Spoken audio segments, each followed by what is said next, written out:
Mic आज okay fine. Welcome to the class. कल हम लोगों ने बेसिक्स पढ़ा था। हाँ हाँ, बैठ जाइए। कल हम लोगों ने बेसिक्स बेसिक जो चैप्टर चल रहा था, मैक्रो इकोनॉमिक्स के जो बेसिक कॉन्सेप्ट थे उनको डील किया था, है ना। उसमें से कुछ बाकी हैं जो फर्दर क्लासेस में थोड़ा थोड़ा करके कंप्लीट कर लेंगे, ठीक है। Today I will start the chapter which is very important, national income and related related aggregates. राष्ट्रीय आय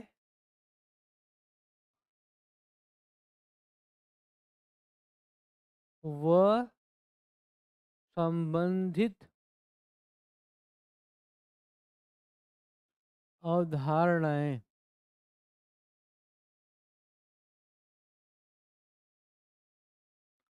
ठीक है, आज का चैप्टर ये है। ओके।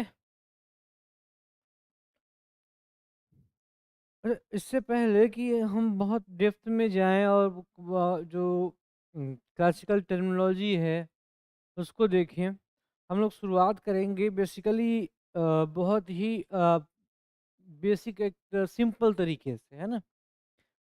पहले समझेंगे, हम पहले नेशनल इनकम पे जाएंगे ही नहीं। पहले ये समझेंगे कि जीडीपी क्या होता है, जीएनपी क्या होता है, एनएनपी क्या होता है ना। एक बेसिक कॉन्सेप्ट बनना चाहिए। उसके बाद फिर हम उसको रिलेट करके देखेंगे कि भाई प्रोडक्शन को इनकम क्यों बोल रहे हैं। जो बात जाहिर सी बात है ना, क्वेश्चन उठता है, why we are calling production as income, है ना। We are studying national income but we are using GDP. We are not giving term G GDI, है ना, ग्रास डोमेस्टिक इनकम। तो ये production, what is the relation between production and income, फिर इसको हम लोग देखेंगे, है ना।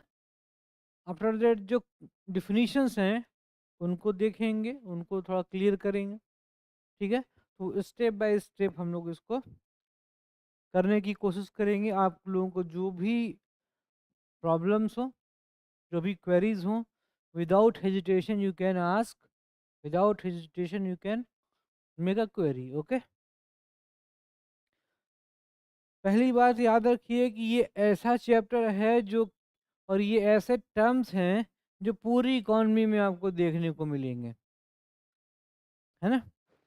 पूरी इकॉनमी में जब आप पूरी इंडियन इकॉनमी पढ़ोगे या और कोई भी इकॉनमी पढ़ोगे, है ना, इंडियन इकॉनमी, इंटरनेशनल इकॉनमी या कुछ भी पढ़ रहे हो, तो वहाँ पे आपको ये टर्म बार बार, जीडीपी या नेशनल इनकम, ये टर्म बार बार मिलेंगे।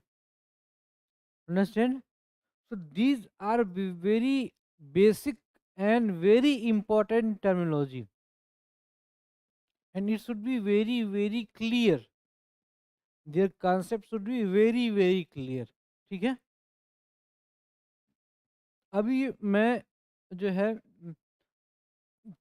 आपके नोट्स पे जो बोर्ड पे लिखा हुआ है उस पे नहीं जा रहा हूँ, बल्कि सिंपल तरीके से ये समझाने की कोशिश करूंगा कि जीडीपी का मतलब क्या होता है ना, जीएनपी का मतलब क्या होता है, ठीक है। After that we will go in depth. So let us begin the class.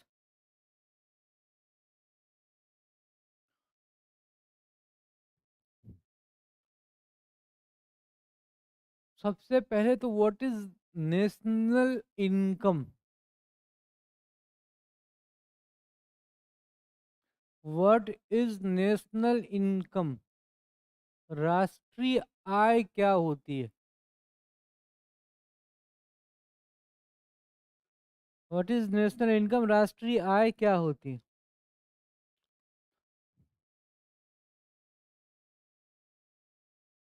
ठीक है। देखिए,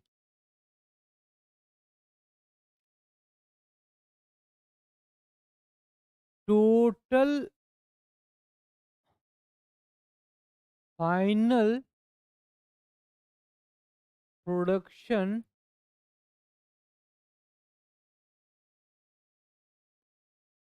of goods and services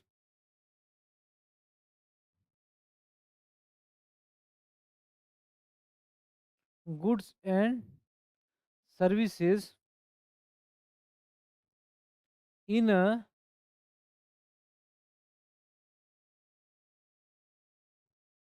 created in a created or produced in a single fiscal year,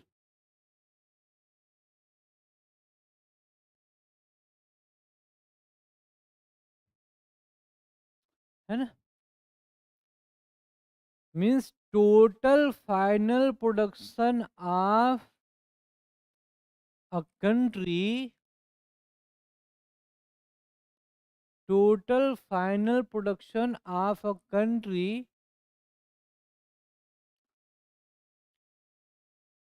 production of which goods and services, and which type of goods and services? Final goods and final services. Goods and services in a single fiscal year is called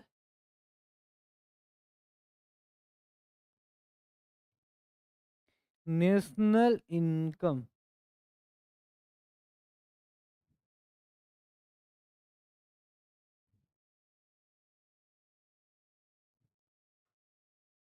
है ना? किसी भी राष्ट्र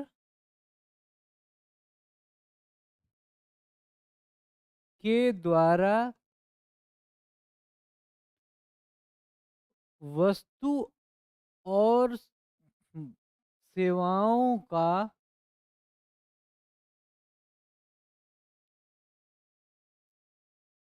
एक वस्तु और सेवाओं का एक वित्तीय वर्ष के दौरान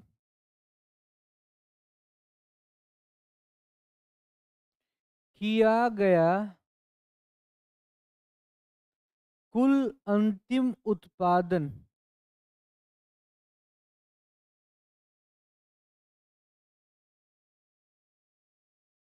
क्या कहलाएगा? राष्ट्रीय आय। अब यहाँ पे प्रॉब्लम क्या है कि हम अगर इस कॉन्सेप्ट को लें, तो अगर आपसे पूछा जाए कि भाई इस साल देश की नेशनल इनकम कितनी रही, तो फिर टोटल लास्ट प्रोडक्शन बताना है, तो बताएंगे 1000 मीट्रिक टन गेहूं रही, है ना? 500 मीट्रिक टन जो है लोहा नेशनल इनकम रही। ठीक है, तो ये तो ऐसे तो बता नहीं सकते। कैसे बताएंगे? असल में इनकी मॉनेटरी वैल्यू को बताया जाता है ना? कुल अंतिम उत्पादन के मौद्रिक मूल्य को, मौद्रिक मूल्य को क्या कहते हैं? अब समझिए, टोटल प्रोडक्शन जो हमने किया है, अगर आपसे नेशनल इनकम पूछा जाए तो आप ये नहीं कहोगे ना कि भाई हमने, जैसे मान लीजिए मेरी इनकम पूछा जाए तो मैं थोड़ी कहूँगा कि मैंने इस साल जो है 2 क्विंटल गेहूँ, 1 क्विंटल चावल, और ये जो एक किसान व्यक्ति है, तो ये नहीं कहेगा ना कि मेरी जो आय थी वो 2 क्विंटल गेहूं और 1 क्विंटल चावल और जो है 50 केजी अरहर की दाल थी। ये तो कहेगा नहीं। क्या बताएगा? उनकी मॉनेटरी वैल्यू। तो किसी भी राष्ट्र में वस्तु और सेवा का एक वित्तीय वर्ष के दौरान जो कुल अंतिम उत्पादन होता है, उसका मौद्रिक मूल्य क्या कहलाता है? राष्ट्रीय आय कहलाता है ना? Monetary value of monetary value of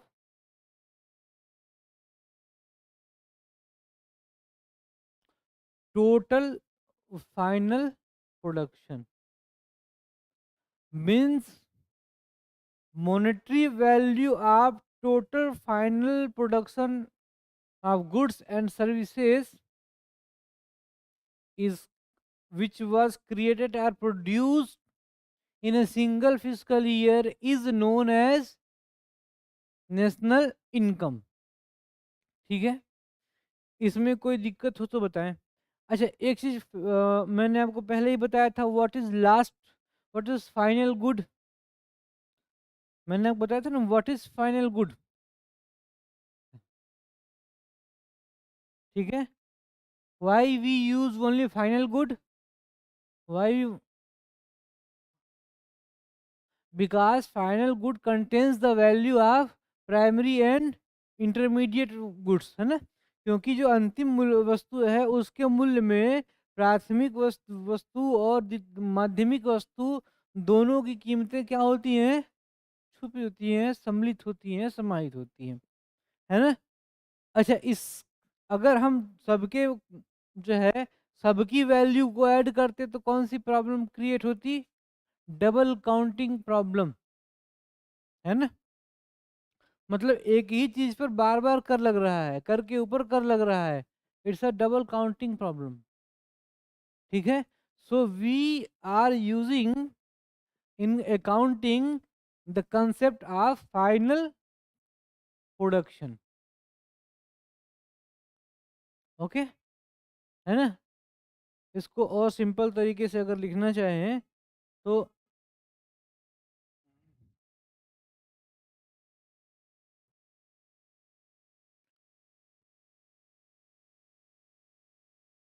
total final production of goods and services, goods and services in any country, goods and services done done in a single fiscal year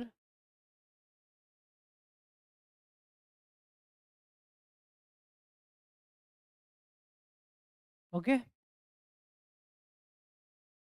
अब एक चीज देखिए, total final production of goods and services of any country,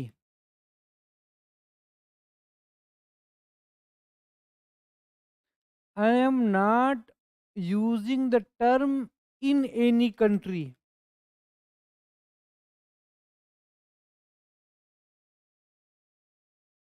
है ना।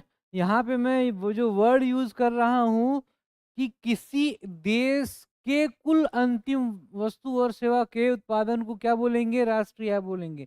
मैं ये नहीं कह रहा कि किसी एक देश में किया गया कुल फाइनल प्रोडक्शन, मैं ये नहीं कह रहा ना।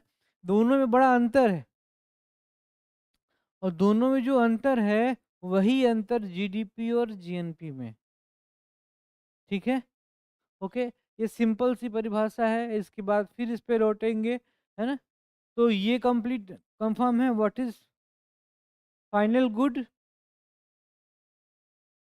What is final goods and services, what is physical year, मैंने ये भी आपको बताया था, व्हाट इज फिजिकल ईयर, है ना। फ्रॉम 1 अप्रैल टू 31 मार्च।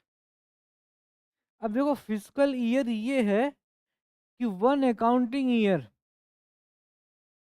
है ना, these are nearly similar, one accounting year. अब ये अलग अलग रेफरेंस में अलग अलग हो सकता है, जैसे मैंने बताया था कि नेशन के रेफरेंस में, सरकार के रेफरेंस में ये 1 अप्रैल से 31 मार्च तक है ना। आरबीआई के लिए अलग है ना। कृषि के लिए, कृषि वर्ष के लिए अलग है ना? किसी का जो फिजिकल ईयर है वो वो भी क्या है, 1 जुलाई से शुरू होके 30 जून तक चलता है ना? तो वो अलग अलग है। अब मान लीजिए कोई देश कहे कि नहीं, हम अपनी अकाउंटिंग 1 जनवरी से शुरू करेंगे और 31 दिसंबर को फाइनल करेंगे, बंद करेंगे। Means our physical year will be start from 1st of January and end to 31st of December. तो वो उस देश का अपना मामला है। जैसे भारत में भी ये सोचा गया था एक बार, but is it very difficult, because अगर आप ऐसा करते हो तो फिर आपको बहुत जगह बहुत सारे बदलाव करने पड़ेंगे, है ना? संविधान में भी तो जो वित्तीय वर्ष लिया गया है वो 1 अप्रैल से लिया गया है। तो सब कितने संविधान संविधान में कितने संशोधन करने पड़ेंगे, कितनी जगह पे डेट्स बदलनी पड़ेंगी, कितने डॉक्यूमेंट्स में डेट्स बदलनी पड़ेंगी, and this is a very very difficult situation. अभी आगे बताएंगे, हाँ। आगे जब जीडीपी पढ़ोगे और जीएनपी, इन कंट्री का मतलब that production which created in the boundary of country, और ऑफ कंट्री का मतलब that production of country which created or which produced either in country or outside of country। अब जैसे समझिए, इन कंट्री का मतलब जो यहाँ पर लोग जो भी लोग रह के यहाँ पर प्रोडक्शन कर रहे हैं, तो वो प्रोडक्शन भारत के देश की सीमा के अंदर किया जा रहा है, हाँ, वो भी जीडीपी में इंक्लूड होगा। लेकिन ऑफ कंट्री का मतलब क्या है कि केवल देश का, और केवल देश का जो प्रोडक्शन है वो, भाई देश के जो नागरिक है, देश का प्रोडक्शन का मतलब क्या होगा? राष्ट्र खुद तो उत्पादन करने नहीं जाता ना। Nation doesn't go to produce, है ना? It's national, nationals goes for production. उसके जो अ, नागरिक हैं, उसके जो सिटीजन्स हैं, वो प्रोडक्शन करते हैं, राष्ट्र थोड़ी करता है। तो नागरिक इंडिया के अंदर भी कर सकते हैं और आउटसाइड ऑफ द इंडिया भी कर सकते हैं, in any other foreign country में भी कर सकते हैं ना? तो the production of that country, इधर this is produced in the boundary of country or produced or out of the country, is collectively known as national income. ठीक है, बात समझ में आई? मिटा दें?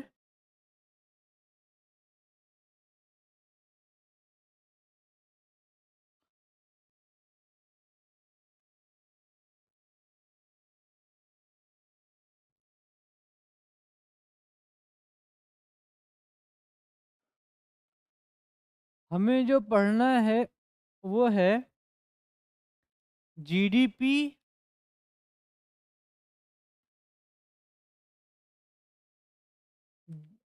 GNP, NNP. These three concepts we have to deal. Okay? What is the meaning of GDP? Gross Domestic Product।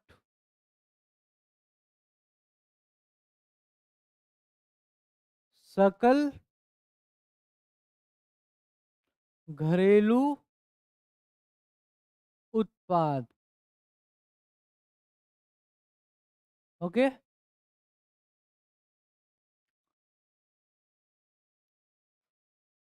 अब जरा हम इसको ब्रेक डाउन, इस टर्मिनोलॉजी को ब्रेक डाउन करके देखते हैं। What is the meaning of सकल? टोटल, कुल।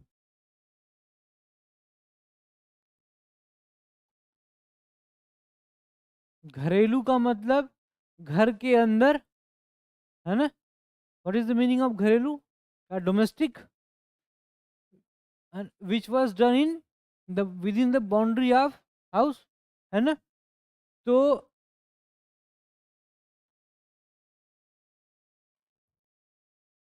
With in house,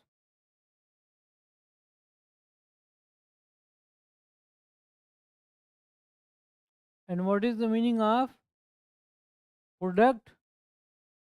it is short form for production, है ना? घर के अंदर उत्पादन।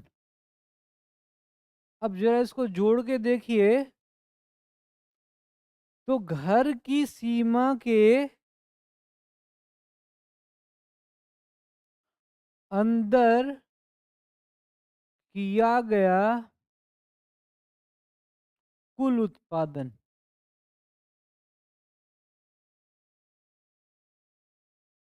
टर्म तो यही बताता है ना, इस शब्द से तो हमें यही पता चलता है ना। ठीक है, देखिए, टर्म्स की अपनी एक इम्पोर्टेंस होती है, and if you are understanding the terms, then it will be very very easy to understand. Okay, ठीक है। अच्छा, अब जीडीपी को इन रियल सेंस, देखिए this is a simple sense, है ना? अब जरा इसको ऐसे समझिए कि मान लीजिए ये एक घर है, और ये इस घर की बाउंड्री है ना? And these are the floors of this houses, this house। नीचे 3 कमरे हैं, ये ए बी सी। ऊपर भी 3 कमरे हैं, डी ई एफ। यहाँ 2 कमरे हैं, जी एन एच। और ये रूफ। ठीक है, ये साहब जो हैं, ये मिस्टर ए हैं, जो घर के मालिक हैं, हाउस लॉर्ड हैं।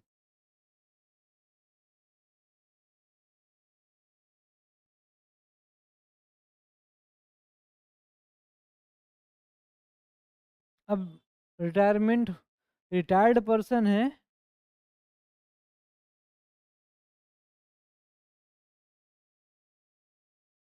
इन्हें क्या मिलती है? पेंशन मिलती है। ठीक है, लेकिन साथ में इनके ये दो जो हैं, ये किराएदार हैं। क्या हैं? These are tenants, rentals. ये किराएदार हैं। ठीक। Mrs B is the wife of mister A, and C is housewife.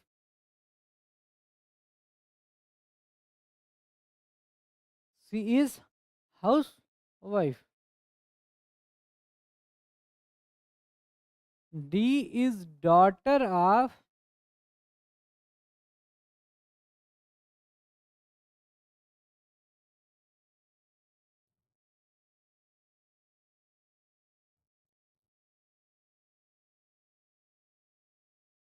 D is daughter of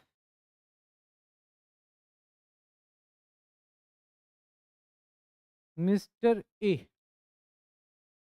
and Mrs B.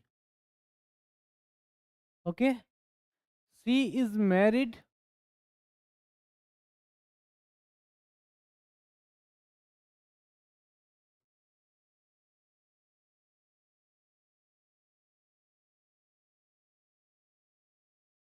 अब यहाँ रहती नहीं है,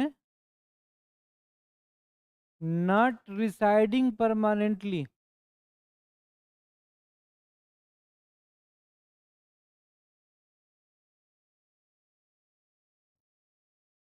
नॉट रिसाइडिंग परमानेंटली, स्थायी रूप से नहीं रहती हैं।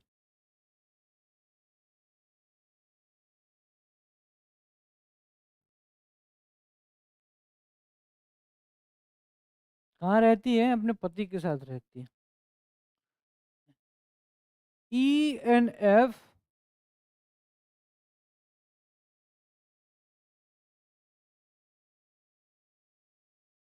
दीज आर, ये भी मिस्टर ए के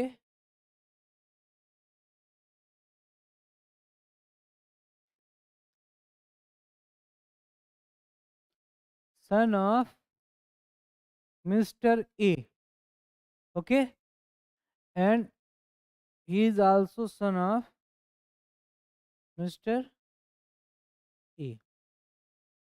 late suppose that Mr E is a official person, कर्मचारी हैं, गवर्नमेंट ऑफिशियल पर्सन है, और इनकी इनकम है 50,000 पर मंथ, ओके। अच्छा, एंड ये एफ जो हैं,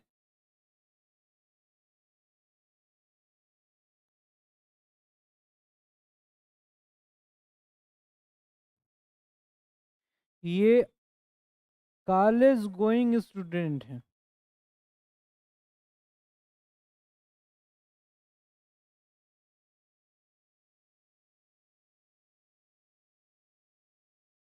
क्या है?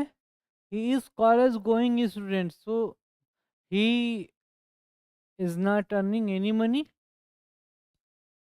अब ध्यान से समझिए, अगर इसको समझ लिया तो जीडीपी समझना बहुत आसान हो जाएगा। ठीक है। अब एक चीज और सपोज करते हैं कि मान लीजिए यहाँ पे एक एक्स है और यहाँ पे वाई है। ई की जो वाइफ है डब्लू, डब्लू क्या है? Wife of E, and C is working women.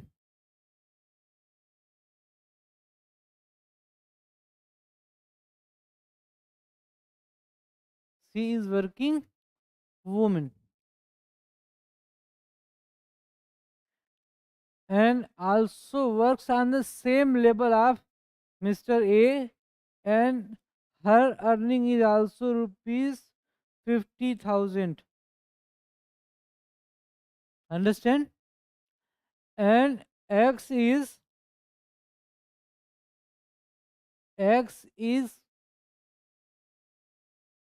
child of Mr. E and Miss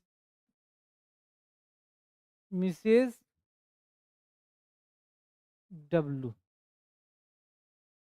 okay. अब सपोज करिए कि यहाँ पे सर्वेंट क्वार्टर बने हुए हैं, है ना? इसमें गार्डनर रहता है,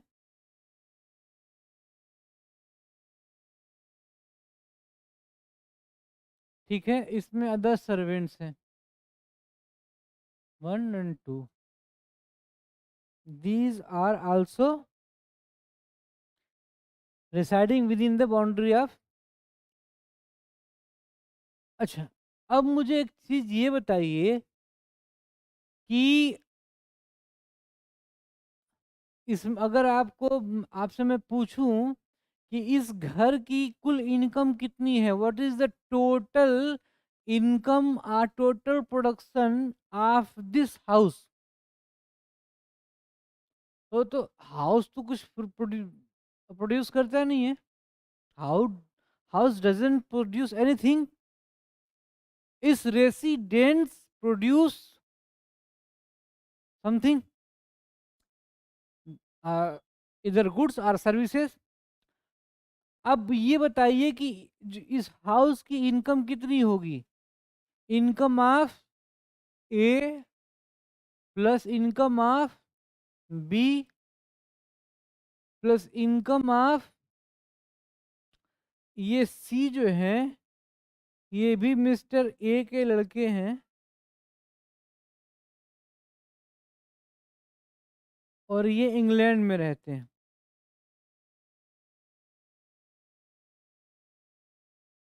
वहीं पे अर्न करते हैं। ठीक है।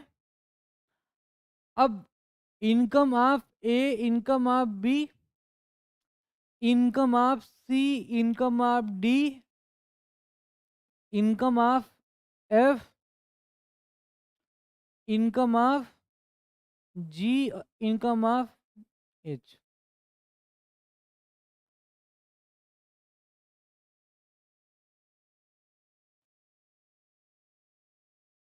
इन्हें दो इनकम मिलती है। एक इनकम क्या है? एक इनकम जो है वो पेंशन है। He earns two type of income. First is pension, which is 25,000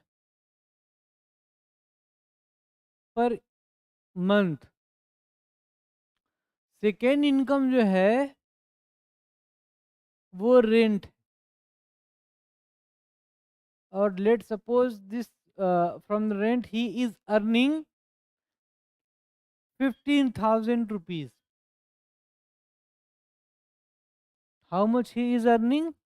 15,000 rupees. Because B is housewife,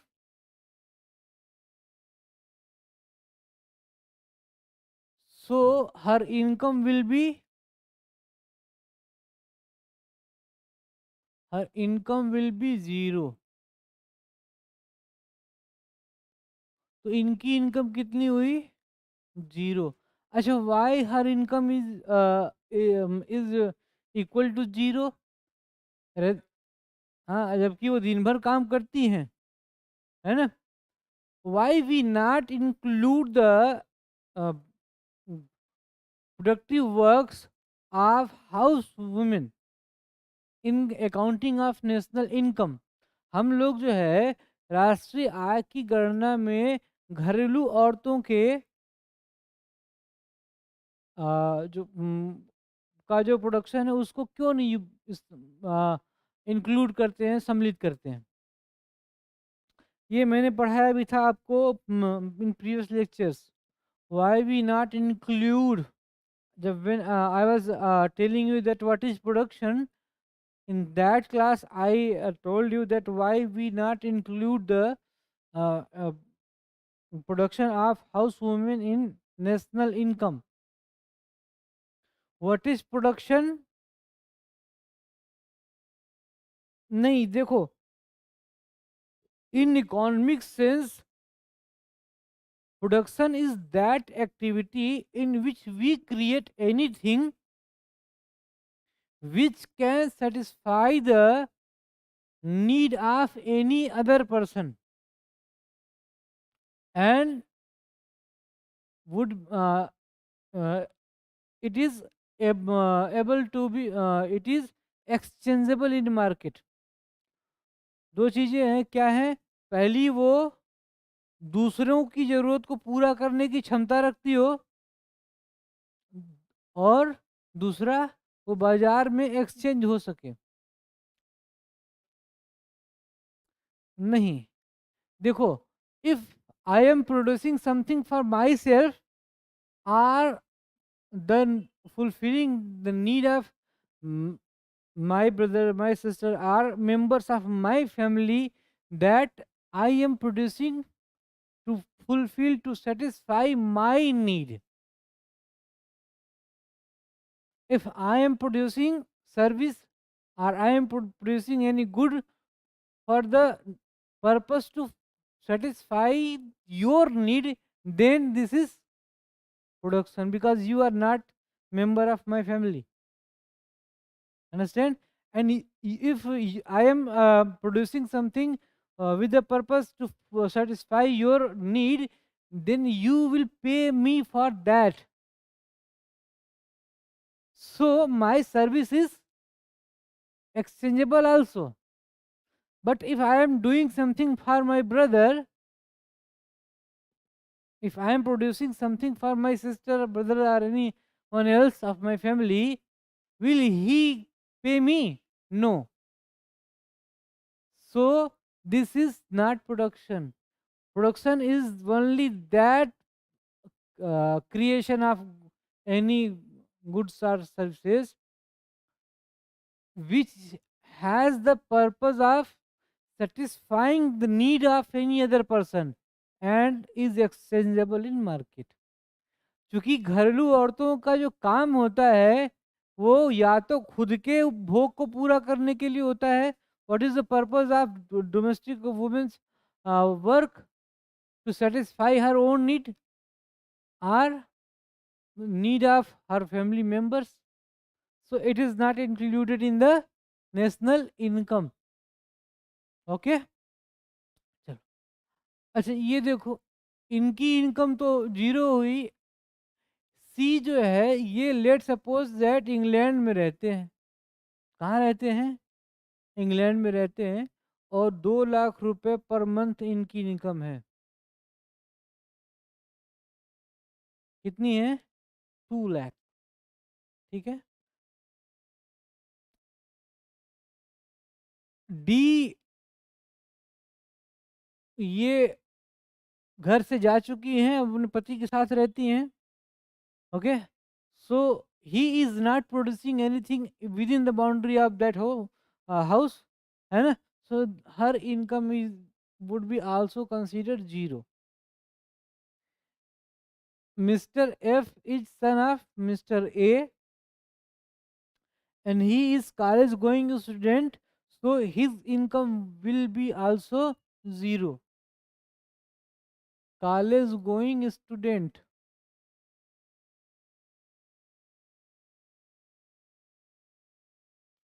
so his income will be zero. ये मैरिड डॉटर है.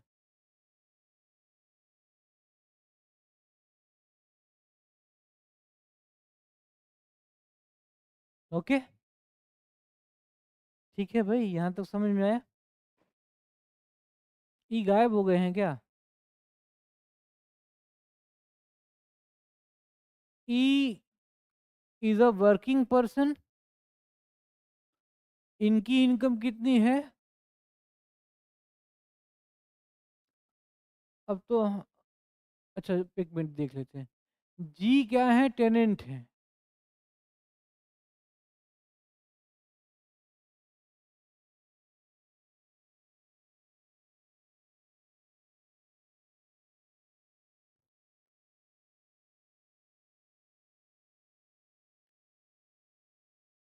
और मान लो इनकी इनकम क्या है? 20,000 पर मंथ, है ना. Okay. H is also tenant and his income is 25,000 per month. ठीक है.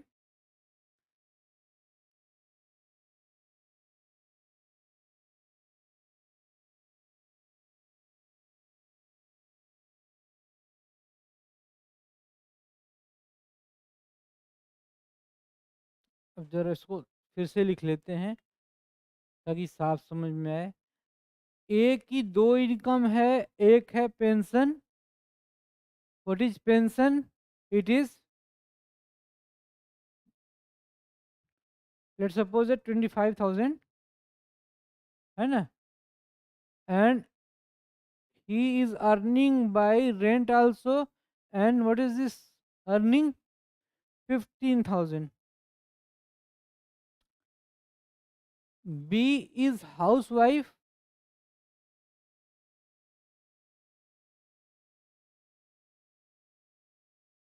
So her earning is zero. Okay.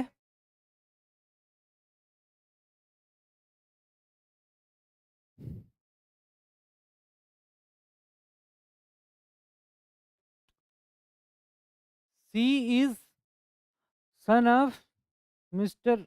A and Mrs. B, living in England and earns rupees 2 lakh per month. D is married woman,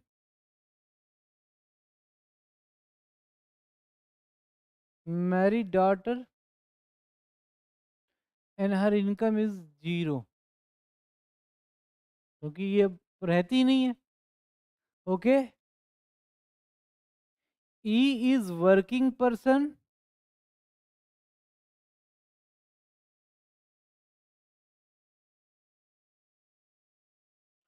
so he earns 50,000 per month. His income is, and her wife W is also working woman, is a working woman,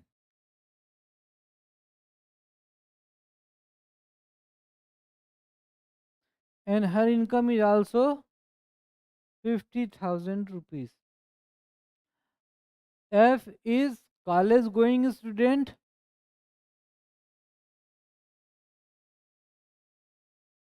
so his income is 0. X is school going children,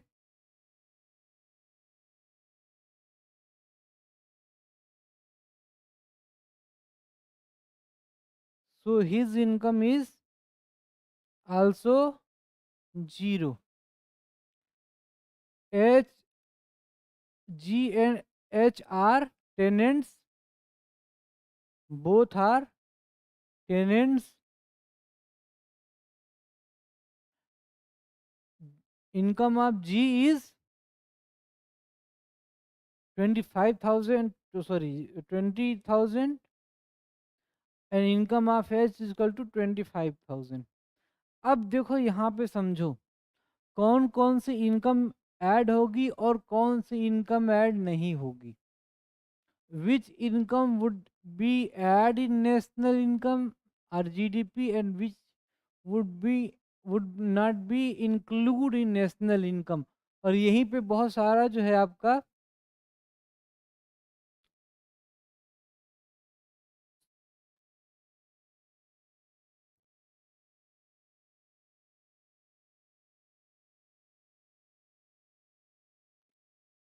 should we include the income earned by Mr. A as pension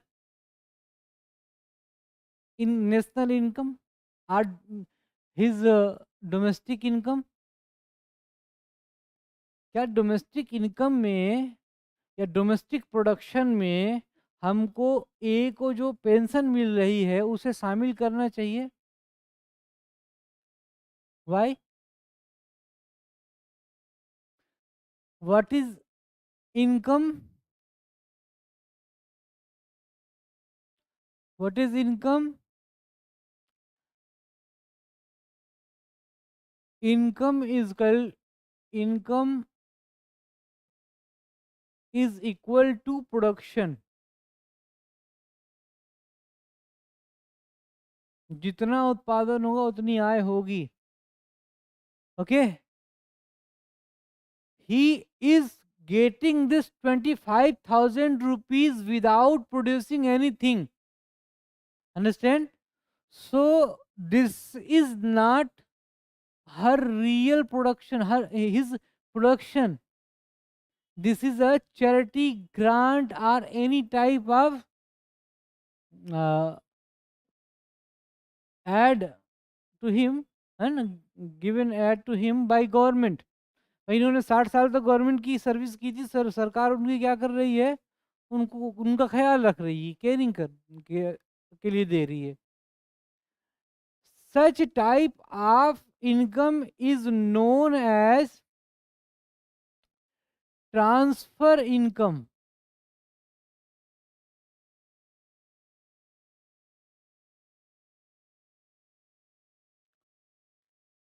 transfer income हस्तांतरणीय हस्तांतरणीय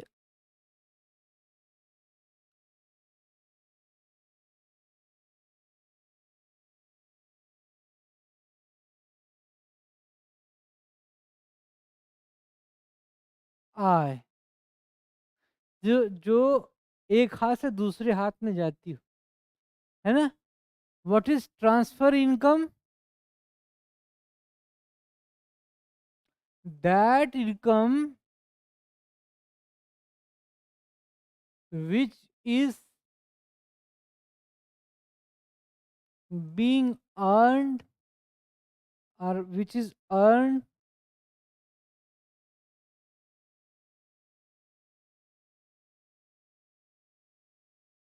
without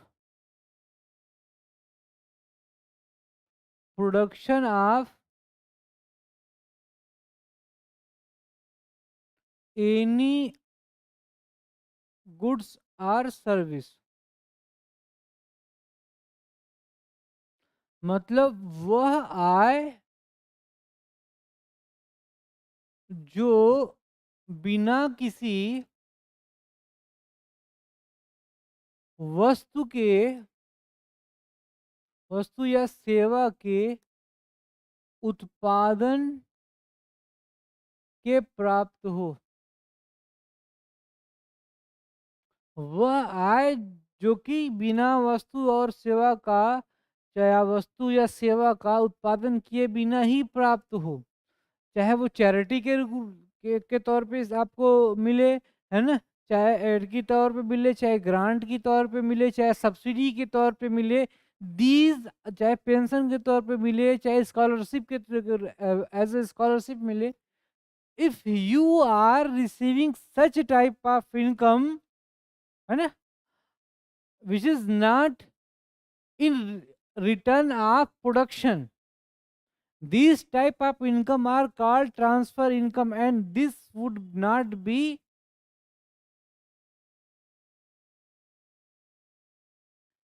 and this would not be included in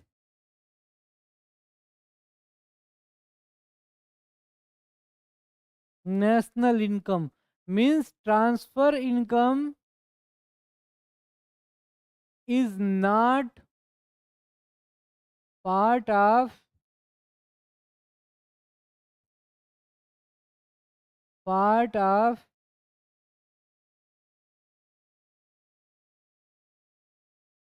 national income।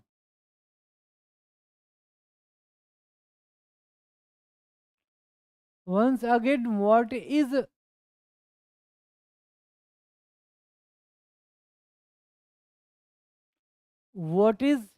transfer payment? That income which is received by any person without producing any goods or service, okay, as a charity or a scholarship or a grant or subsidy or aid, okay, these are called, भाई जैसे मान लीजिए आप किसी को दान देते हो, चैरिटी कर रहे हो, तो आप उससे ये उम्मीद नहीं करते ना कि ही विल सर्व मी, है ना? If government is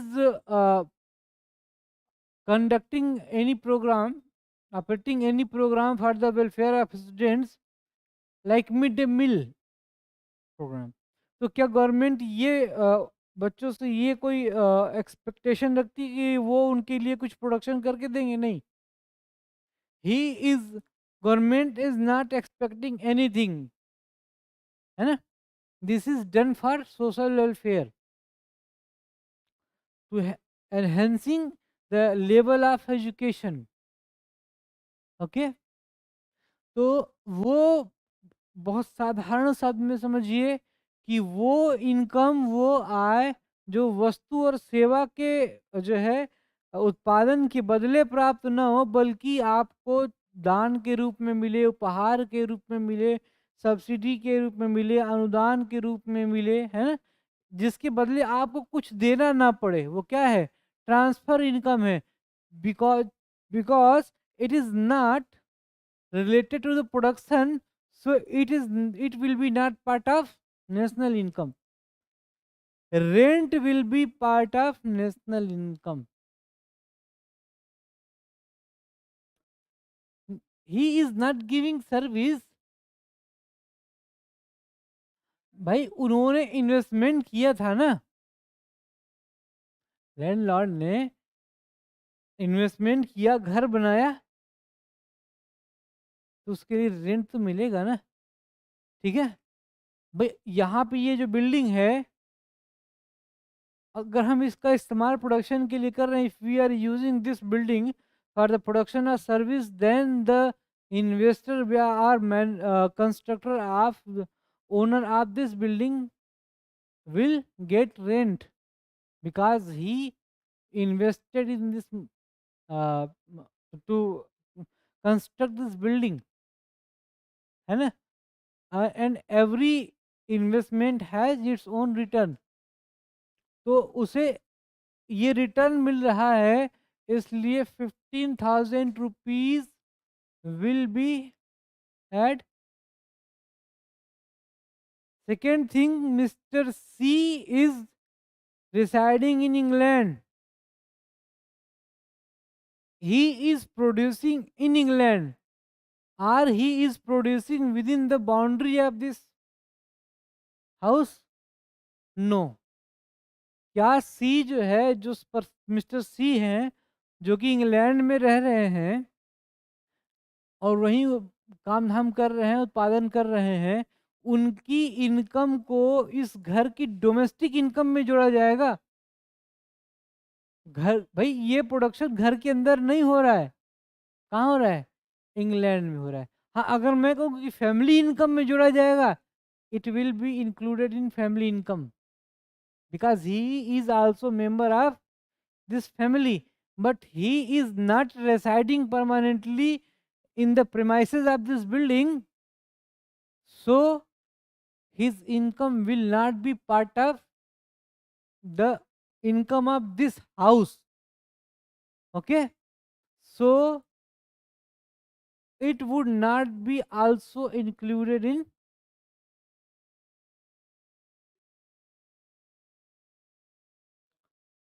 No, the if I am saying that domestic production का मतलब domestic income will related only to domestic production. घर में जो उत्पादन किया जाएगा उसी से संबंधित होगा घरेलू आय। आप बाहर से पैसा भेजोगे तो वो पैसा इसलिए नहीं भेजोगे, you are not sending this money because there is something produced in this house. भाई आपने इसलिए थोड़ी पैसा भेजा है कि इस ये कुछ उत्पादन कर रहा है, या आपने आके उत्पादन किया है, या आप यहाँ पे आके यूनिट लगाएंगे उस पैसे से और उत्पादन करेंगे। Understand? That income which you are sending from outer sphere means you are producing this money outside the boundary of that house. अब सी, ठीक है, मिस्टर सी कुछ पैसे भेजें, नहीं नहीं, लेट सपोज दैट अगर सी कुछ पैसा भेज भी रहे हैं घर पे, तो वो प्रोडक्शन कहाँ हो रहा है? इंग्लैंड में हो रहा है। Then this income will be include in the house of England. समझ रहे हैं? असल में प्रोडक्शन अगर ये खुद यहाँ कर रहे होते तब सी की इनकम इंक्लूड होती डोमेस्टिक इनकम में, but C is producing in England and income is equal to production. Understand? तो जहाँ प्रोडक्शन हो रहा है इनकम भी वही होगी, इनकम वही जनरेट होगी, वही कैलकुलेट होगी, डोमेस्टिक इनकम में तो इंक्लूड नहीं होगी। Understand? D is married, so her income will not be. E and W both are working persons, and these earnings are 50 and 50,000. So 50,000 of Mr. E plus 50,000 of Mr. Sorry, Mrs. hmm, W. Okay. If he's a house going, sorry, college going student, so his income is 0. X is school going children, his income is 0. Okay. Plus income of G and H, 10, 20 plus 25.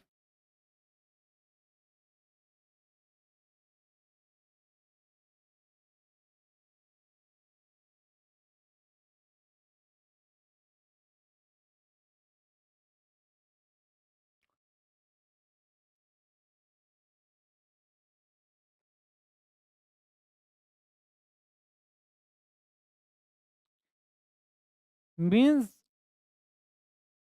house woman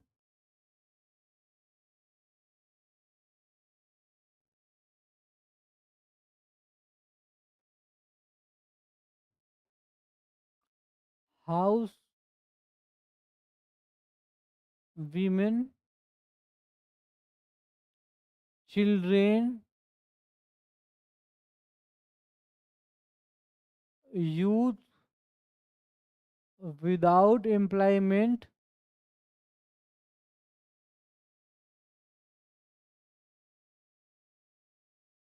are not contributing in national income.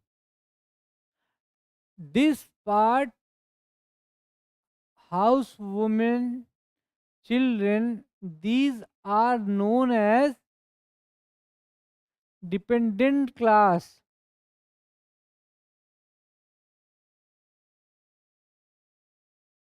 dependent population. आश्रित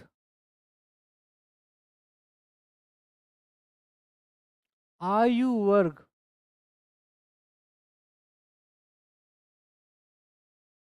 है ना। बच्चों को और retirement के बाद के लोगों को हम किस में रखते हैं? आश्रित वर्ग में रखते हैं। We included childrens and persons of old age in dependent category, and rest of the population is categorized as working population, है ना। And only in production of working population is included in। अब ऐसा नहीं है कि कोई आदमी 70 साल का है और वो कुछ प्रोडक्शन कर रहा है तो उसके प्रोडक्शन को जोड़ेंगे नहीं। हाँ, वो उसको जोड़ेंगे, है ना।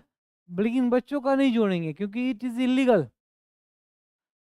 A child which age is below than 14 year and he is producing something, that this is illegal activity, understand। तो अच्छा देखो, ये जैसे कि ये हो गया, ये हो गया, ये हो गया, ये क्या है? ये डिपेंडेंट पॉपुलेशन है। And income of dependent population is not part of national income in general. Okay, so what will be the production of this house? What will be, hmm? सबको ऐड कर दें। 1,45,000, 45,000, 1,60,000, 1.6 thousand, 1.6 lakh, This is the income of this house. But if I will ask you that what is the income of this family? If I will ask you that what is the income of this family, then you will add the income of Mr. A plus Mrs. B plus Mr. C and her wife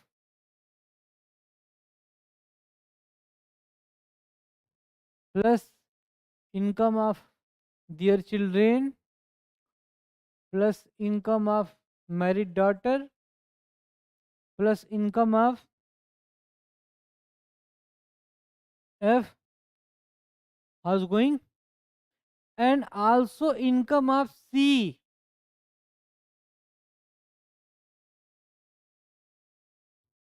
भाई अगर मैं परिवार की आय पूछूंगा तो आप जितने भी फैमिली मेंबर हैं ये इन सबकी इनकम को जोड़ देंगे ना। और उस कंडीशन में इनकम कितनी होगी? 3.15 लाख होगी ना। So domestic production is that production which is produced by the residents of that particular area, okay, or that particular house. But family income is the income of the total of mem, mem, total of income of that family members, है ना। जो परिवार के सदस्य हैं, उनकी आय को जोड़ के हम पारिवारिक आय निकालते हैं। ठीक है। अब हमने क्या किया, इनको और इनको छोड़ दिया है। ठीक है। अच्छा, अब जरा इसको इन सिंपल समझो।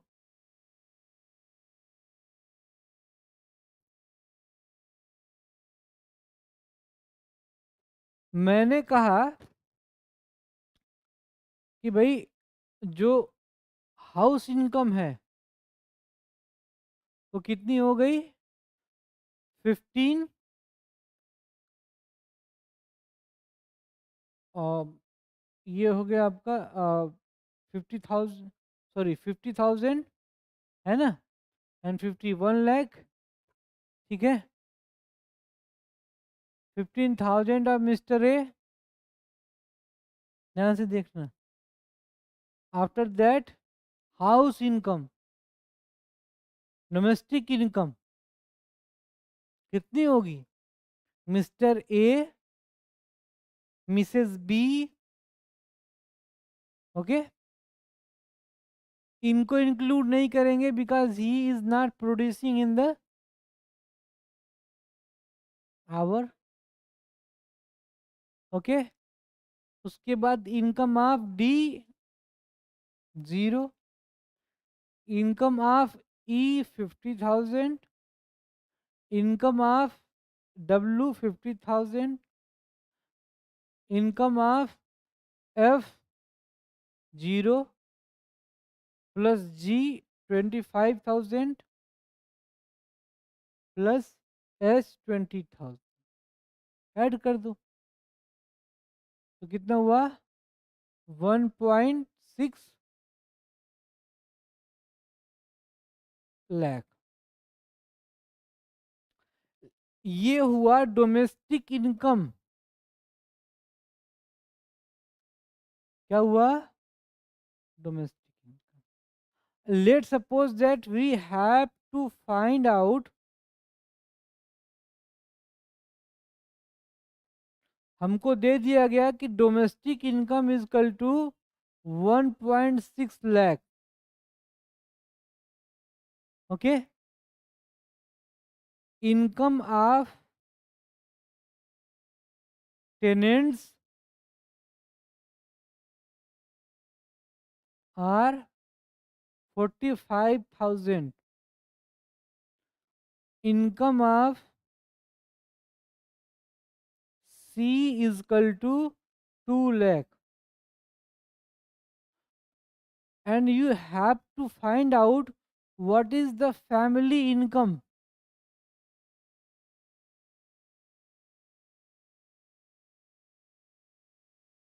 What will be the family income? Means you will deduct the income of tenants because these are not member of family. Okay, 1.6 lakh minus 0.45 lakh plus 2 lakh. It means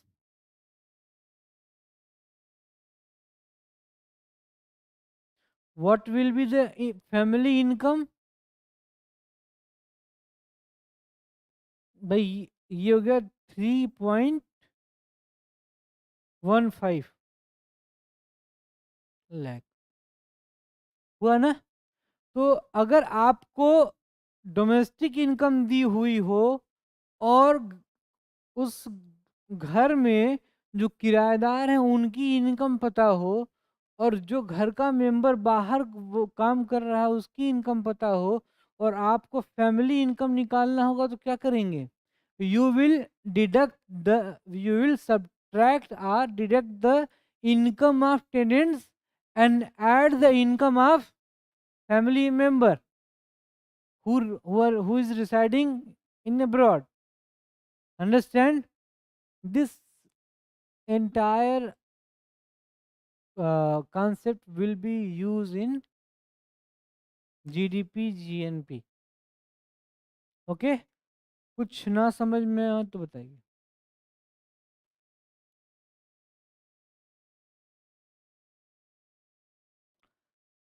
तो हमने ये सीखा कि what is domestic income,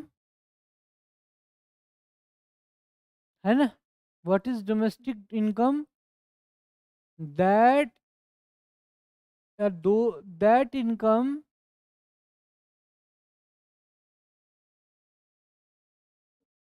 which which is generated because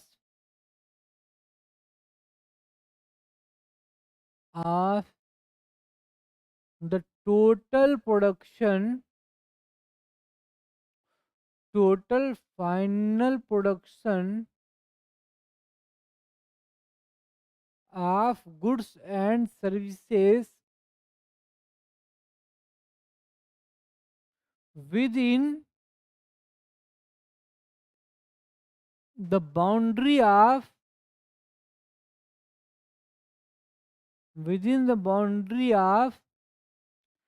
that particular house.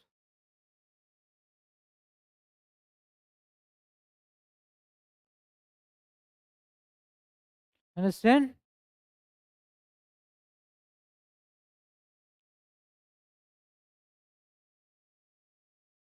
What is transferable income?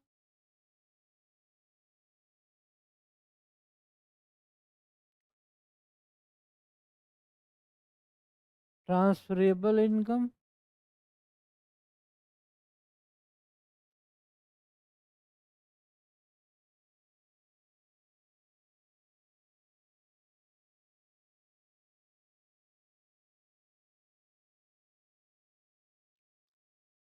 This is not, this income is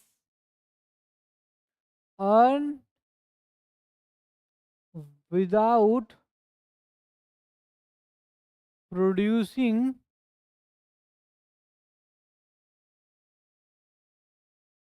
any good or service. As subsidy, grant, pension, scholarship,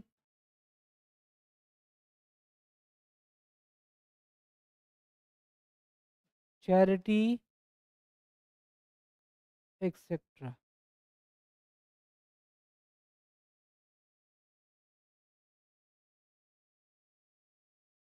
What is dependent class of the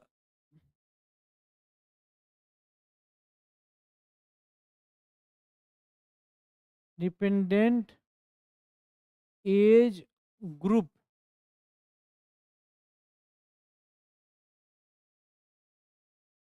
Less than 14 years,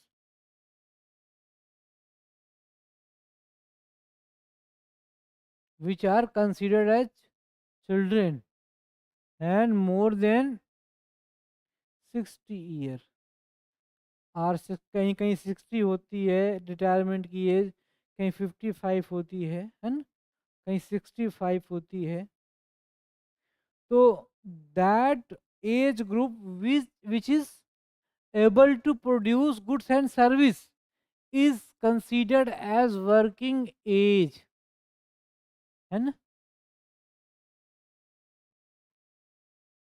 यहाँ तक समझ में आया?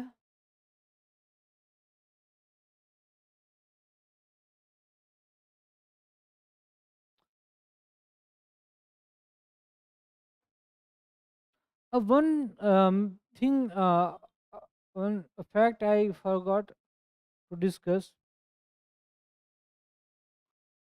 If this is house and this is the boundary, what will be the extension of this house? अगर मैं कहूँ कि इस घर का विस्तार कहाँ तक है, तो this house is,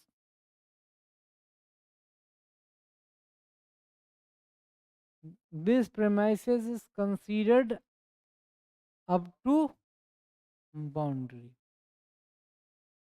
This circumference is known as boundary,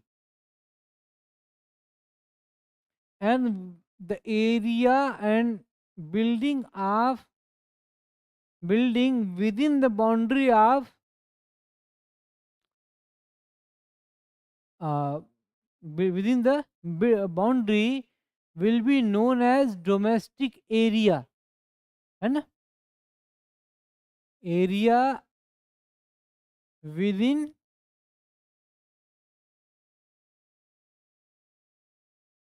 boundary will be known as domestic area.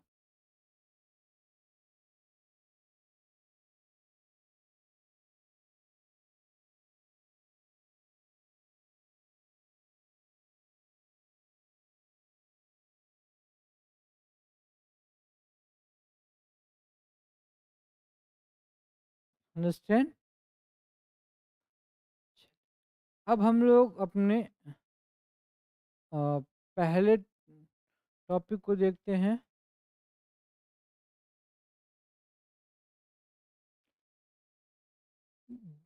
Grass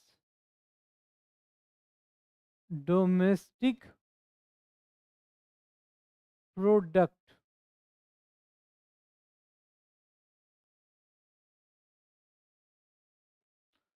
grass domestic product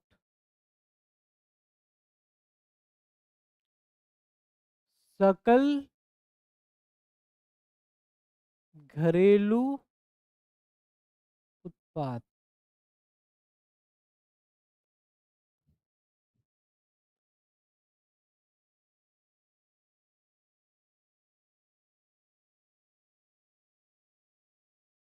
total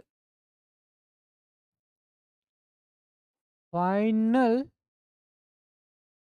production of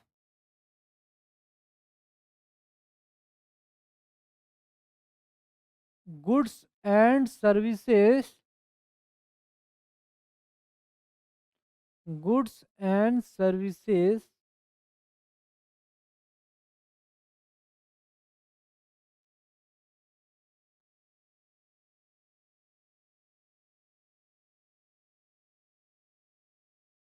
total final production of goods and services within the boundary of nation,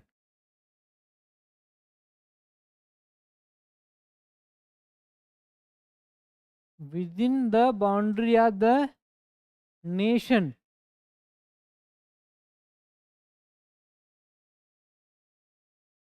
done by residents of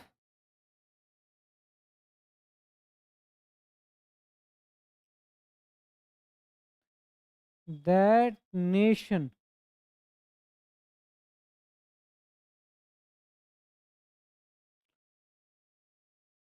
done by resident of nations that nation.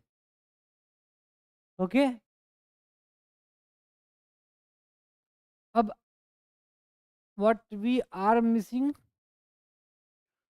monetary value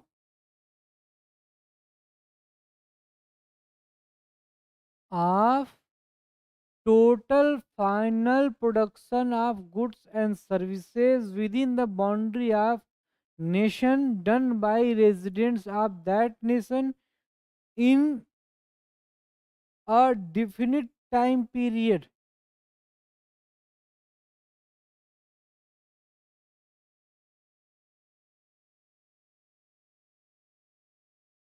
or fiscal year, will be known as GDP, है ना? हिंदी में इसको अगर कहें तो कैसे कहेंगे कि किसी भी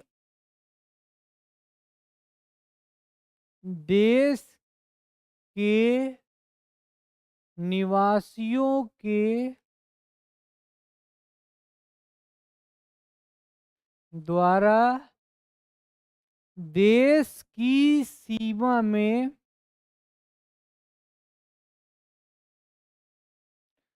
देश की सीमा के अंतर्गत किया गया किए गए किए गए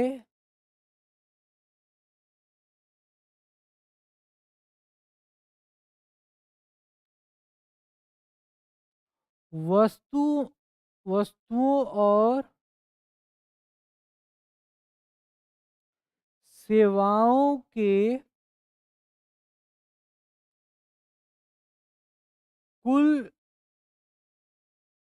अंतिम उत्पादन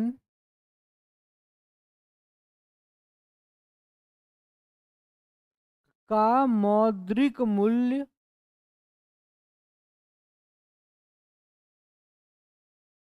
क्या कहलाएगा? राष्ट्रीय आय कहा जाएगा। सॉरी, सकल घरेलू उत्पाद कहा जाएगा।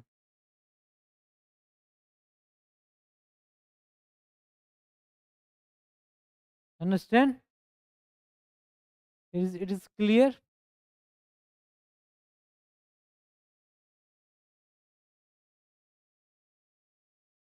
GDP and D for domestic.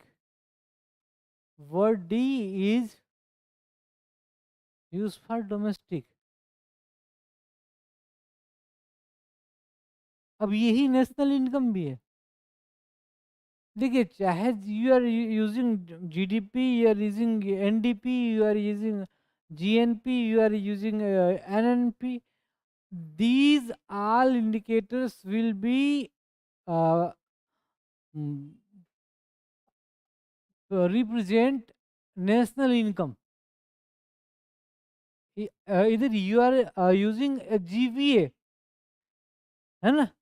GDP, GNP, NNP, GD, GD, sorry, NDP and GVA, and such type of other terms, are terms denotes national income. There is no difference, है? But their use are different. तो सभी राष्ट्रीय आय की ही अवधारणाएं हैं, लेकिन थोड़ा सा अंतर है सबके बीच, और इसलिए अलग अलग जगहों पर प्रयोग किया जाता है। ओके। डोमेस्टिक का मतलब that production which was done with in the boundary of country. Understand?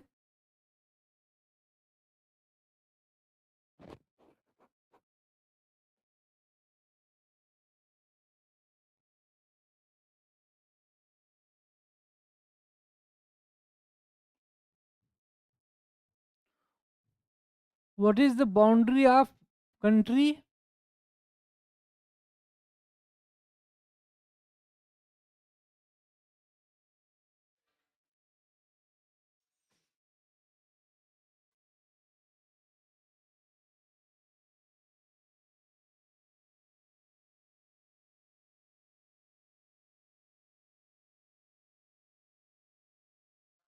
बता रहा हूँ।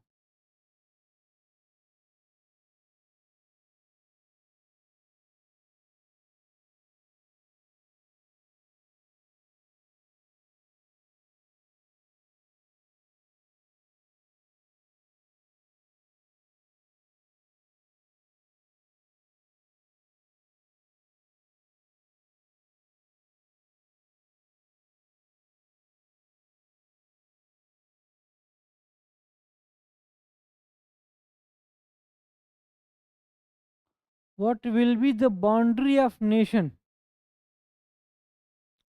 This is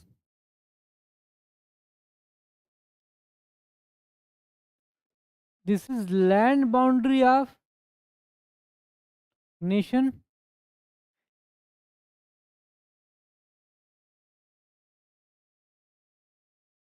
ये क्या है भाई? यहाँ पे बांग्लादेश है ना, ठीक है? तो this is land boundary of nation,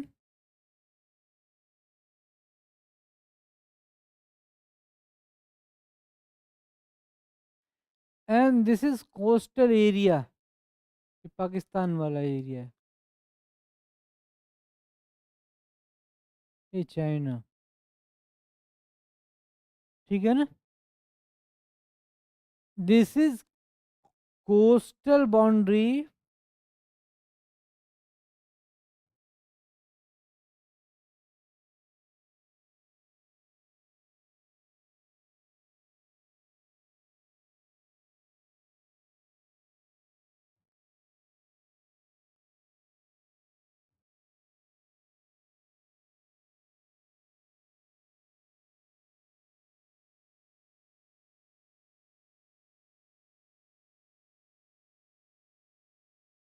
this is coastal boundary of country. Understand? तो land boundary plus coastal boundary,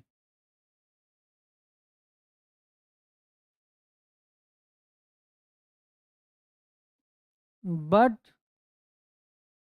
for considering the total boundary,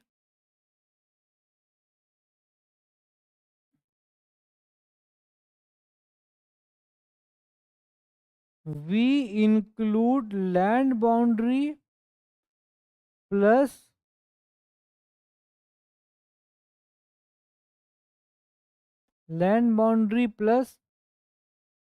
marine boundary.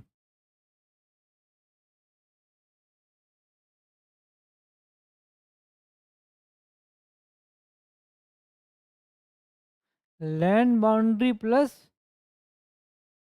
मतलब इसको अगर सीमा में अगर हम देखें तो दो चीज़ें इंक्लूड होती हैं, एक लैंड बाउंड्री स्थलीय सीमा, और दूसरी समुद्री सीमा।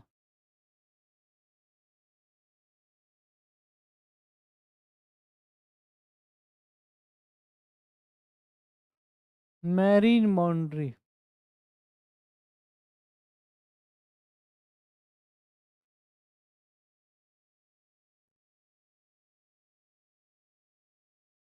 What is marine boundary?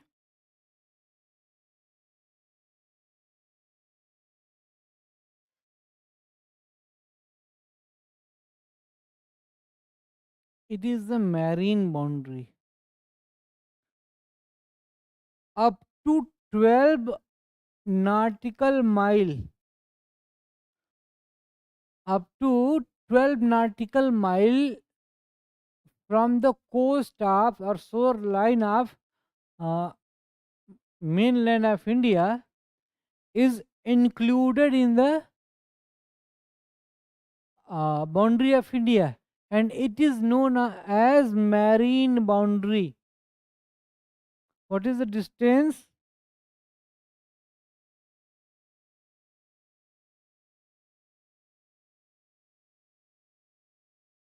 What is the distance? 12 nautical mile.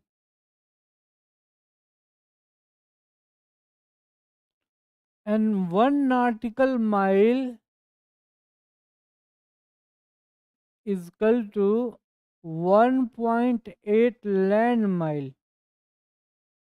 एक समुद्र 1 किलोमीटर समुद्री सीमा जो है वो एक, सॉरी 1 मील, नॉट, मैंने किलो क्या लिखा हुआ है,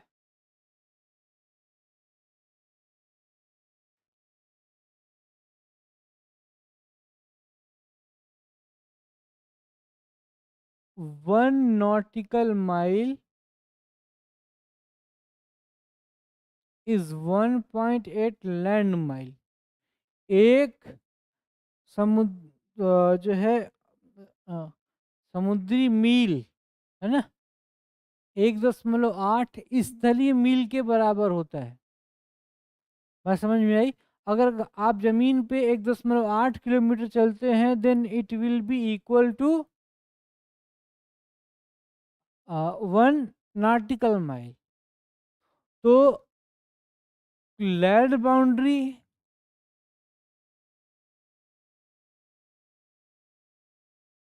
plus marine boundary plus other some other specific zone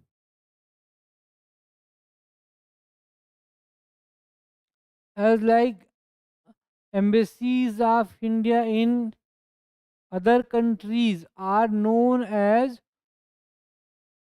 zone of Indian influence are sorry, zone of Indian influence are India area of Indian sovereignty, है ना. जैसे मान लीजिए अगर वाशिंगटन में, यूएसए के वाशिंगटन में अगर भारत का दूतावास है तो इसका मतलब ये है कि जो इंडियन एम्बेसी होगी this will be considered as Indian territory and it will be governed by Indian rules. And if any US person uh, wants to enter in the premises of Indian territory or Indian embassy, then it should get permission from proper authorized person, है ना. बिना भारतीय सक्षम अधिकारी के स्वीकृति के, इजाज़त के वो अंदर प्रवेश नहीं कर सकते हैं. ठीक है. अगर ऐसा किया जाएगा this will be considered as attack. If police of USA और military of USA wants to enter forcefully in the territory of Indian embassy, this would be considered as attack on India or Indian sovereignty as per international law, है ना. अंतर्राष्ट्रीय कानूनों के अनुसार क्या इसको माना जाएगा कि भारतीय संप्रभुता पर हमला है. ठीक है.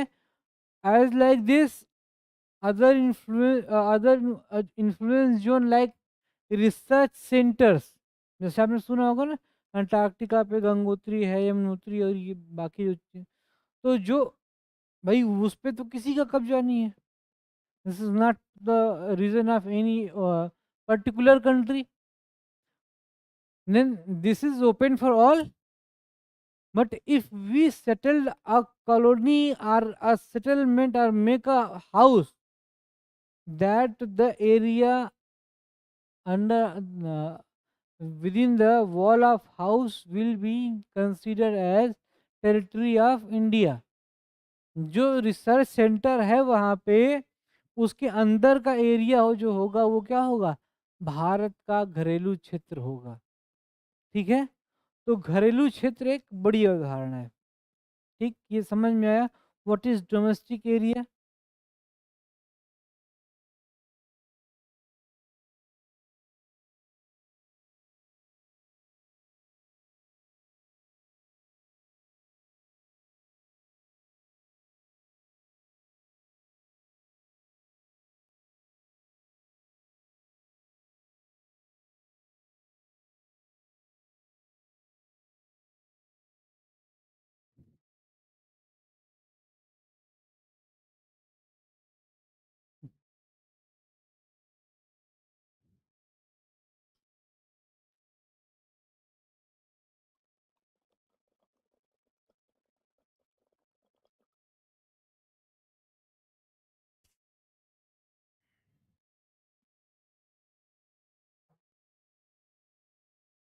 Okay, what is the meaning of residents of,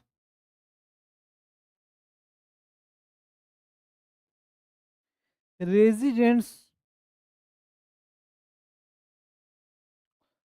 what is the meaning of resident, resident of a nation, the persons who are residing within the boundary of,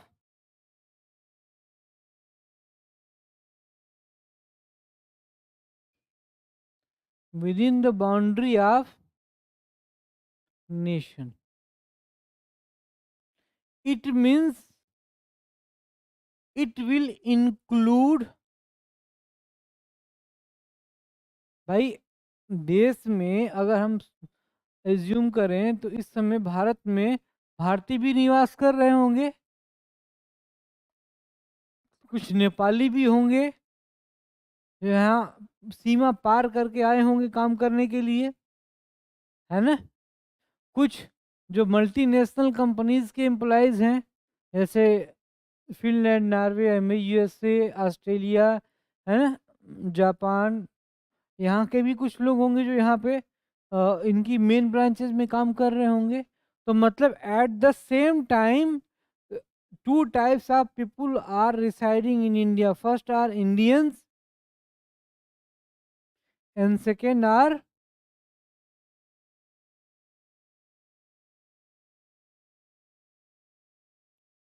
भारतीय और विदेशी।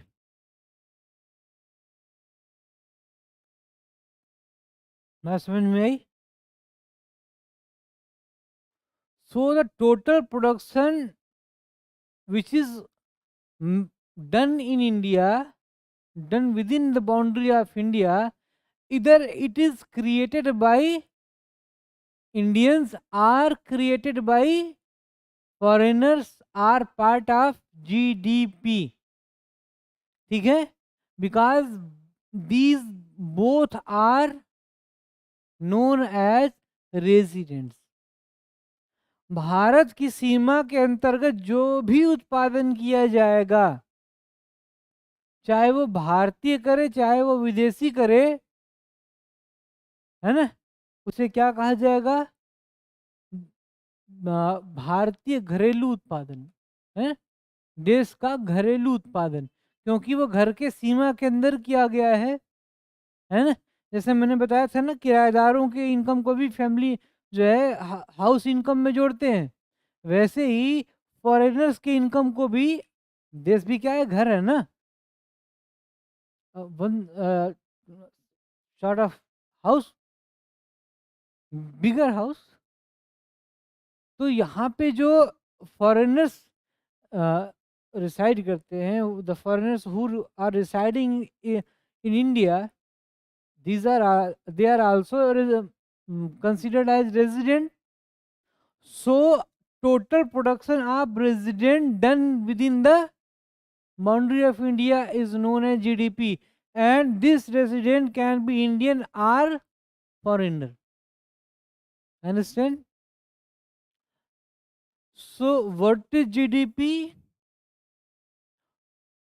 To the monetary value of total production of goods and services done or produced within the boundary of India and done by residents of India within a definite or certain time period or fiscal year is known as GDP. Understand? यहाँ तक कोई problem हो, कोई भी समस्या हो तो आप पूछ सकते हैं।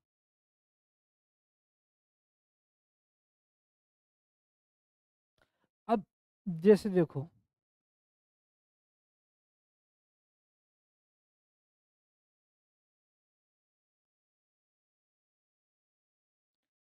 let's suppose that in year 2020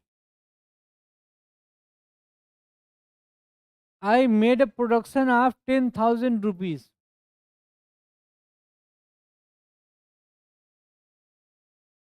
Understand? And in 2021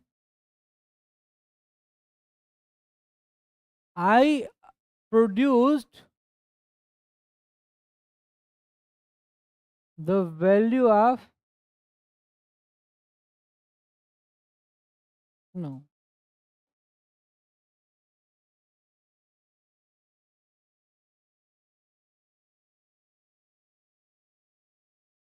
11,000. Okay, what is the growth in development?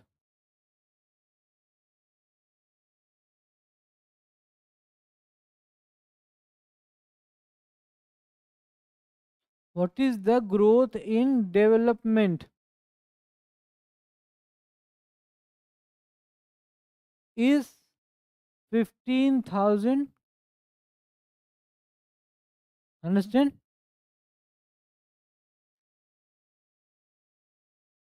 Sorry, 1,000. What is the growth in, oh,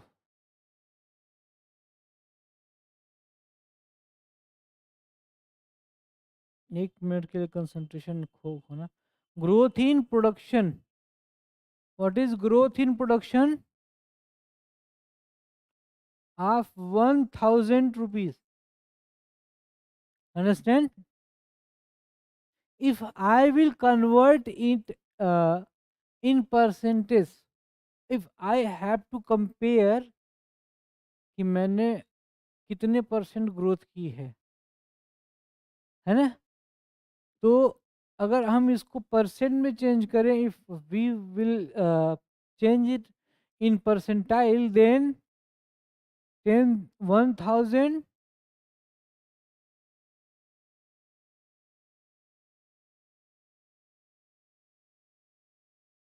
divide by 10,000 into 100 by 11। भाई जिससे तुलना कर रहे हैं बेस वही तो होगा ना। If I am comparing with 10,000, है ना, I am comparing my to production of this year from the production of previous year, then I will to base, क्योंकि शुरुआत तो वहां से हुई थी ना। ओके, तो अब जरा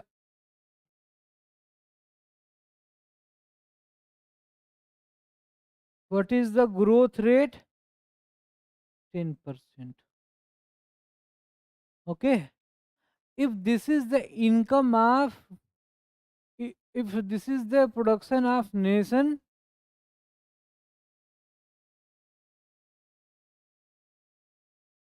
national production means GDP,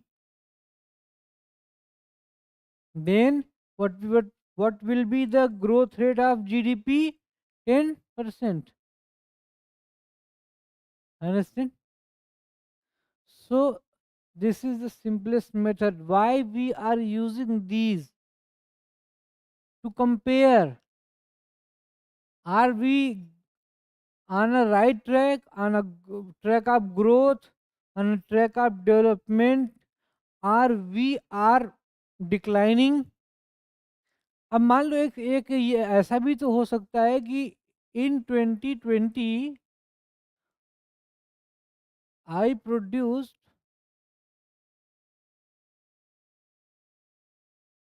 the income of rupees 10,000. The total production was of 10,000, and in 2021, okay, in 2021 I produced the value of 11,000. Then what is the growth? Rupees 1,000. Okay, if there will be inflation of 10%, inflation कितनी हो?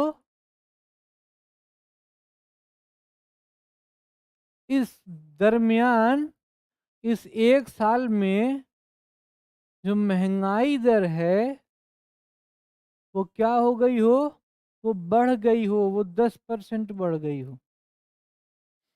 तो अगर 2021 में 10% महंगाई की दर है, तो इस वैल्यू को अगर हम पिछले उस पे निकालें, पिछले ईयर की प्राइसेस पे निकालें, तो कितना निकलेगा?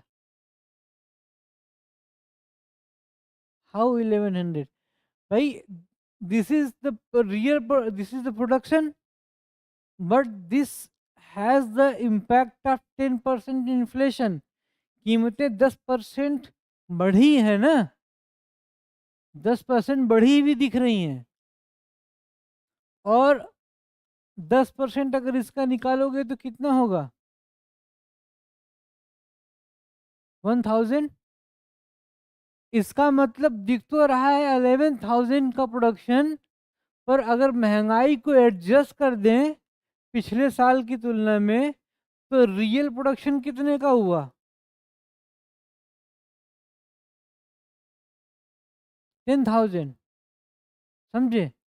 नहीं समझ में आया? फिर समझ में आई बात? वो दिख रहा है 11,000, है ना। अगर इस साल जो कीमतें थी प्राइसेस ऑफ 2020 पे, है ना, अगर 2020 की प्राइसेस पे देखना है, इससे कंपेयर करना है, तो महंगाई के इफेक्ट को माइनस करो। तो 10% महंगाई बढ़ी है, तो उसका इफेक्ट कितना है? 1,000 है। उसको माइनस करोगे तो कितना टोटल प्रोडक्शन निकला? 10,000 ही तो निकला। और अगर कहीं ये 20% हो जाए, तो इन्फ्लेशन 20% हो जाए, तो फिर तो गए, फिर तो प्रमोशन की जगह डिमोशन हो जाएगा। ठीक है, then this is GDP. Okay, वो निकाला जाए, ये आसान है ना समझना। अब इतना बड़ा अगर तुमको हजारों लाख करोड़ रुपए का अगर आंकड़ा दिया जाए, तो उसे मेमोराइज करना क्या होता है? मुश्किल होता है। समझना मुश्किल होता है, एनालिसिस करना मुश्किल होता है। लेकिन अगर डेटा शॉर्ट फॉर्म में हो, तो उससे कंक्लूजन निकालना भाई जैसे मैंने कहा कि भारत ने पिछले साल 8.5% की रेट से ग्रोथ किया, है ना। India made a growth with 5% rate in during the previous 1 year.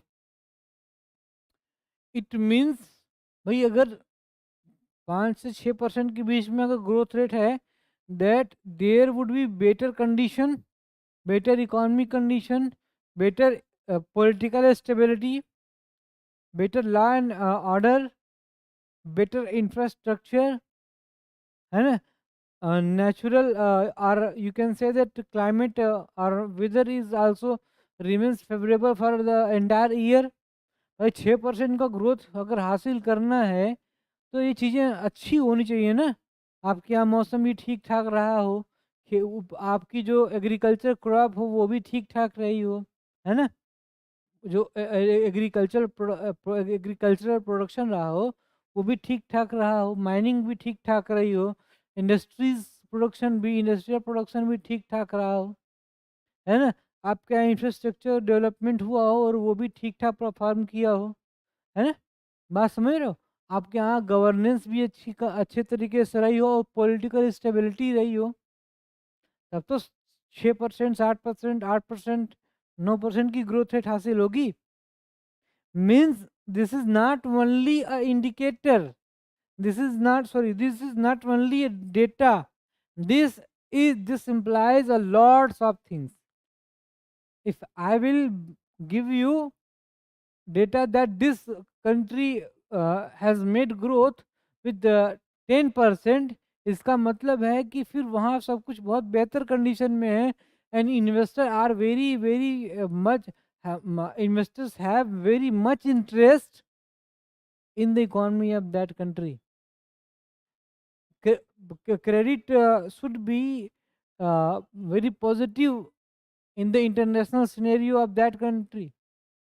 तो चीज़ें, बहुत सारी चीज़ें इस डेटा से आपको कंफर्म होंगी। This is not merely a data, this is not only a data. Okay. Data को इसीलिए कहते डेटा इंटरप्रिटेशन। डेटा समझते क्या हैं आप, आता है ना। What is data interpretation. आपको डेटा को दिया जाएगा और उससे कुछ इंटरप्रेट करने को कहा जाएगा। It is very essential. Okay. It is not merely data. ठीक है।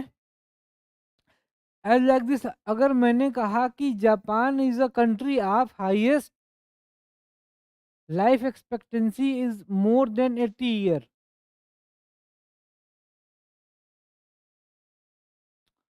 If I am saying that Japan has maximum life expectancy of more than 80 years, मतलब लोग औसतन 80 साल से ज़्यादा की उम्र तक जीते हैं। तो ये एक डेटा नहीं है ना, केवल एक डेटा नहीं, it is not merely data. इसको आप ऐसे समझो कि भाई if maximum person of Japan are living more than 80 years, it means that there would be better health facility, there would be better food availability, nutritious food, है ना। their life style would be very very healthy, है ना। hygienic environment, hygienic and comparatively more safe environment। तो आपको केवल एक ही चीज नहीं पता चलती है ना, बहुत सारी चीजें पता चलती हैं। ठीक है। तो data has some story behind it. Data included a lot of interpretation in it, and you have to learn what you can observe from any given data। Okay. सो आज हमने ये जाना व्हाट इज, क्या क्या सीखा आपने। What is national income, what is GDP, along with it, what is national boundary, what is transfer payment, what is, और क्या क्या टर्म आए हैं, what is dependent age group, what is working age group,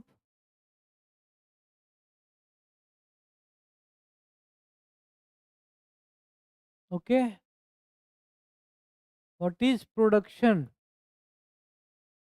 and why, what is the reason that house women productions is not included in the national income. Understand? ठीक है, that's all for today. इसको revise करके आइएगा क्योंकि यहीं तक पूरी मेहनत थी, जीडीपी तक। उसके बाद फिर सब आसान आसान। यहाँ तक अगर कॉन्सेप्ट क्लियर है तो फिर आगे कुछ भी नहीं है ना? And it should be also very very clear to you that basic uh, should be very very distinctly clear, because if you don't have the basics very profoundly and very you can say that very clear, very strong, then the further concepts, further building will be not very strong also.